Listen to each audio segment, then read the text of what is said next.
Belmonte admite possibilidade do São Paulo virar SAF, rapaz. É o que a torcida quer. Vamos estar repercutindo aí sobre isso. Tem informação de mercado da bola pra gente comentar. Tem excelente notícia aí sobre o Pablo Maia, notícia muito boa pra gente repercutir aí com vocês e várias outras notícias do São Paulo. Certo, rapaziada? Vamos embora aí para mais um vídeo e já vamos começar aí direto ao ponto, falando sobre mercado da bola, falando aí sobre o Eric e sobre o Wellington Rato, tá? Informação do Alexander Vieira. O Sport fez o contato inicial para saber as situações de Eric e Wellington Rato. Ambos estão felizes no São Paulo e aspiram permanência em 2025. Não houve uma proposta oficial, apenas sondagem. Tá? A gente comentou no vídeo de manhã, né, que o Ceará tinha feito a sondagem pelo Eric, né? Ceará que era o time que o Eric estava no time do São Paulo, jogou muito bem na Série B lá pelo time do Ceará e chegou de graça no São Paulo. E agora aí o Eric de novo, né, recebendo aí sondagem do Sport, além também do Wellington Rato, né? O Wellington Rato o Eric talvez São Paulo pode até negociar ele, não agora, né? São Paulo não vai negociar ele agora, mas no futuro pode ser, porque ele é reserva, joga só de vez em quando. O Wellington Rato é praticamente impossível, porque o Zubeldia gosta bastante dele, ele é bastante utilizado. Até a eliminação do Botafogo, ali, né, contra o Botafogo ele foi reserva, né? Ele foi reserva, mas pô, uma boa parte do tempo ele jogou como titular no time do São Paulo, né? E depois virou banco, entrou bem em vários jogos, então o Zubeldia gosta bastante dele. O Zubeldia não vai deixar o São Paulo negociar o Wellington Rato, mas nem ferrando, né? Mas nem ferrando. O Eric talvez, mas no futuro, porque ele joga muito pouco, o próprio Zubeldia dá poucas chances para ele, mas o Rato é praticamente impossível o São Paulo liberar ele aí, né? Bom, vamos avançando agora, rapaziada, e vamos falar aí sobre o Belmonte e sobre SAF no São Paulo, né? Que agora todo mundo tem que virar SAF, que não sei o que, uma loucura, ainda mais depois que o Botafogo foi campeão da Libertadores. Olha aí, em entrevista à CNN, Carlos Belmonte, diretor de futebol do São Paulo, comentou sobre a possibilidade do São Paulo se tornar uma sociedade anônima do futebol, a famosa SAF, destacando a importância de analisar o momento certo para essa mudança. Ele falou o seguinte, abre aspas para o Belmonte: esse assunto tem que ser discutido da porta para dentro. Não dá para a gente simplesmente ignorar o que está acontecendo. A gente tem que discutir e entender se em algum momento isso tem que ser o caminho para o São Paulo. Quando a gente fala em SAF, parece ser uma coisa só. Na verdade, há vários modelos. Eu acho que tem SAFs boas e SAFs ruins, como tem times bem administrados que são associativos e mal administrados. Eu acho que o caminho da SAF, eu sempre falo, é que a gente não ia ser o primeiro, mas também não vai ser o último. Mas a gente tem que entender em que momento a gente vai virar SAF. Ou se não vamos virar porque conseguimos nos recuperar, fecha aspas, tá? Cara, assim, já comentei muitas vezes sobre SAF aqui com vocês, e cara, acho que pode ser uma possibilidade, até porque a dívida do São Paulo cresce cada vez mais aí, tá cada vez mais difícil. O FIDIG, o Fundo de Investimento do São Paulo, é a última tentativa para diminuir a dívida do São Paulo, porque se não conseguir com o Fundo de Investimento, não esquece, aí acabou, tá? Não vai conseguir mais se recuperar, mas nem ferrando, tá? Não vai mesmo, ainda mais com cada vez mais SAF, cada vez mais times competitivos, né? Aí, e cara, ele, né, falou aí que São Paulo não pode aí, fingir que nada tá acontecendo, que é a evolução das SAFs aí, né? Muitos times virando SAF aí, né, cara? E a tendência é cada vez ter mais times virando SAF aí, cara. E ele falou que tem que ter um momento certo pra virar SAF e tudo mais. Assim, SAF, tá? Tem gente que é muito emocionada e não sabe nem o que fala. Tem gente que pensa que vai chegar um maluco aí, vai comprar o São Paulo e o São Paulo vai fazer que nem o Botafogo fez, ganhar a Libertadores do nada. Não é assim, cara. O São Paulo pode ser vendido e tem uma empresa comprando o São Paulo que não é a 777 que comprou o Vasco. E aí, como é que vai ser? A 777 que faliu lá, né, pô, uma bizarrice que teve lá na SAF. A SAF do Vasco talvez seja a mais vergonhosa do Brasil, foi a SAF do Vasco com a 777, né? Fez um monte de contratação, um monte de jogador ruim, brigou para não cair, foi uma loucura. Né? Tem os exemplos bons e os exemplos ruins. O próprio Coritiba, que é SAF, né? Inclusive quem comprou a SAF do Coritiba foi o Roberto Justus, que é São Paulino, inclusive, né? Depois que virou SAF, os caras nem chegaram perto de voltar para seriar o Coritiba, que é um time tradicional aí, que a gente já conhece, né, cara? Fora que teve SAFs também que faliu, né, cara? Tu vê o Bahia, por exemplo, que teve uma evolução, no passado brigou para não cair. Esse ano aí tem boas possibilidades de ir para Libertadores, né, cara? Então, existem modelos bons e ruins. É igual o clube de futebol. O Flamengo é bem administrado, o Palmeiras é bem administrado, mas o Corinthians não é, o São Paulo não é, né? Dando exemplo aí de clubes associativos. Como também tem SAFs boas e SAFs ruins, como eu citei aqui pra vocês. Eu acho que é uma possibilidade, tá? Eu sempre fui muito contra, tá, o São Paulo virar SAF, mas como o Pablo Mãe falou, não podemos fechar os olhos e fingir que nada tá acontecendo, cara. Tá cada vez mais competitivo, cada vez times mais virando SAF, a tendência é que aumente isso, né? E, cara, assim, eu ainda tenho esperança no fundo, né, a ajudar nas finanças do São Paulo, tá? Se não der certo, irmão, aí eu literalmente largo de vez e vou pro time da SAF, e é isso. Mas, evidentemente, uma SAF com responsabilidade e sabendo para quem você vai vender, né? Como eu falei, uma coisa é você vender a sua SAF pro Grupo City, que tem credibilidade, tem vários times aí como exemplo, né, cara? Um grupo aí conhecido. Outra coisa é você vender para 777, né? Que você for olhar o histórico deles no mercado, é uma vergonha, entendeu? Tem que ser para quem você vai vender aí. Fora que o São Paulo é muito mais valioso, né, do que os times que foram virados SAF, né? O Cruzeiro, o Botafogo, o Vasco. O São Paulo tem estádio próprio, tem 2 CT, né? O São Paulo tem a terceira maior torcida do Brasil, tá no maior centro da América, que é São Paulo, entendeu? Muita visibilidade, você pode ter muito patrimônio. Então, acho que é algo que a gente pode conversar sim, mas com calma, tá? Não é virar SAF amanhã e vender para qualquer maluco aí que vem na frente, não é assim não. Só discordo desse ponto aí, tá bom? Aí ele fez aqui um exemplo, né, falando sobre o Palmeiras e o Flamengo, né, que são dois clubes organizados aí e que são associativos. Ele falou o seguinte, abre aspas: o Flamengo teve um movimento lá atrás com bandeira e o Flamengo tem uma torcida gigantesca, muito maior que a torcida do São Paulo, por exemplo. Então eles conseguiram fazer uma roda girar mais rápido. O Palmeiras teve um outro processo muito importante com o Paulo Nobre e agora com a Leila colocaram recursos que ajudaram na recuperação junto com uma boa gestão e conquistas.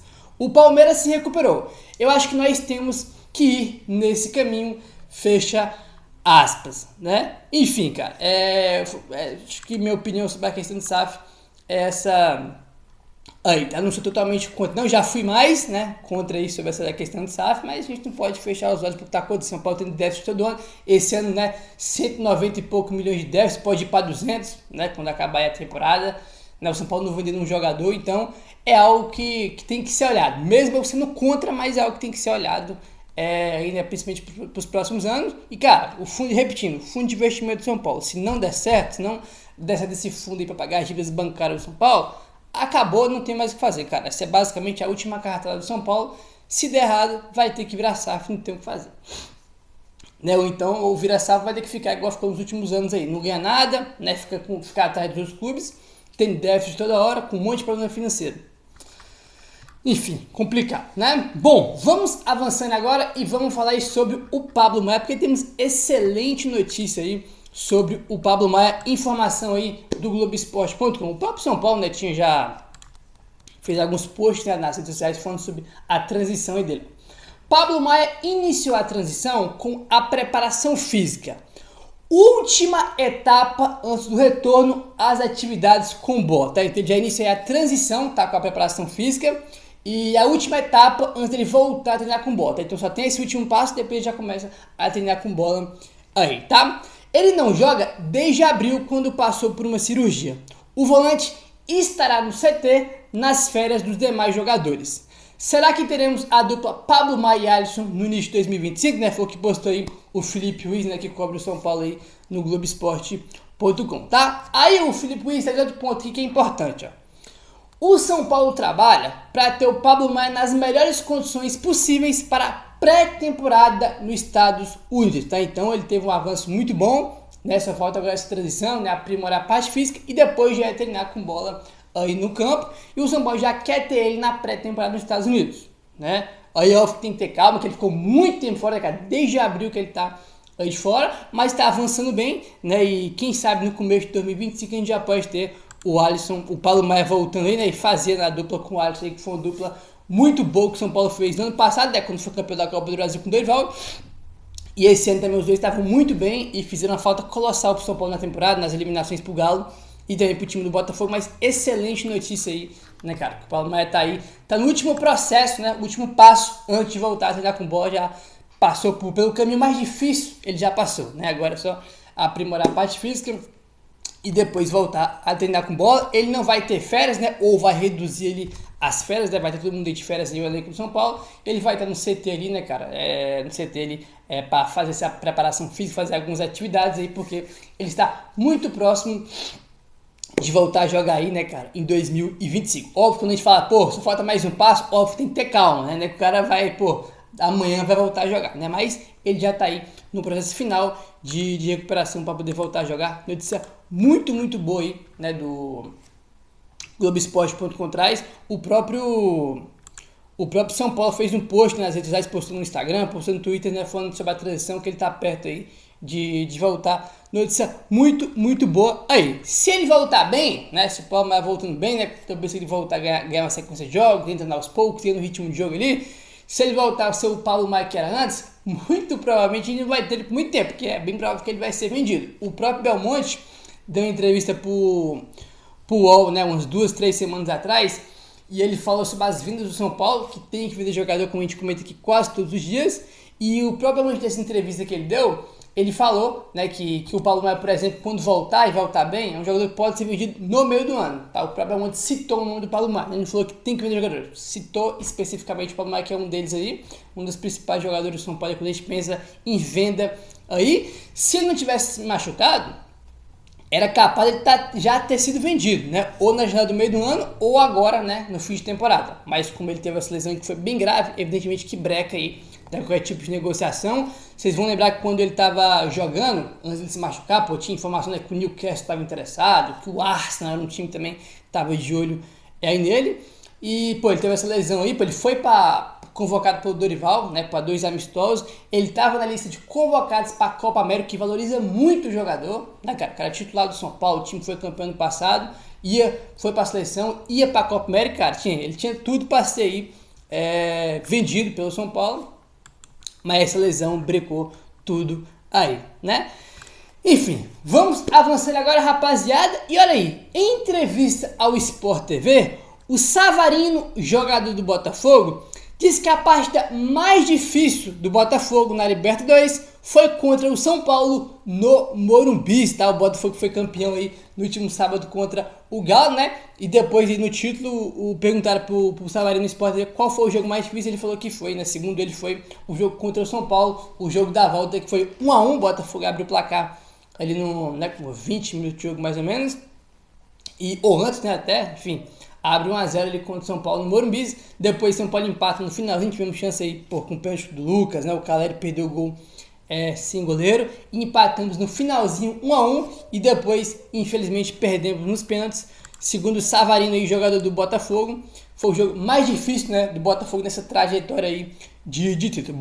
Lembrando que o Savarino, né, que a gente tá falando sobre ele, Savarino, jogador do Botafogo, São Paulo tentou contratar o Savarino, se não me engano, foi ano passado, 2023, ou foi em 2022, né, mas o São Paulo não quis pagar o valor que o time dele estava querendo. Quando o São Paulo estava tentando contratar ele jogava no Real Salt Lake City, né, que é um time da MLS, né, Real Salt Lake, né, que é o nome do time da MLS. Ele jogava lá, o São Paulo tentou contratar ele. Eu acho que até comentei sobre isso aqui, né, no canal, né, eu lembro que eu comentei isso aqui. E cara, eu gostava do Savarino desde a época do Galo, tá? Porque quem lembra, ele jogou no Atlético Mineiro e jogou muito bem, tá? No Atlético Mineiro. Ele era reserva no Galo, mas aquele reserva bom, que sempre que entrava contribuiu com gol, assistência, muito bom jogador. Infelizmente o São Paulo acabou que não trouxe ele aí, né?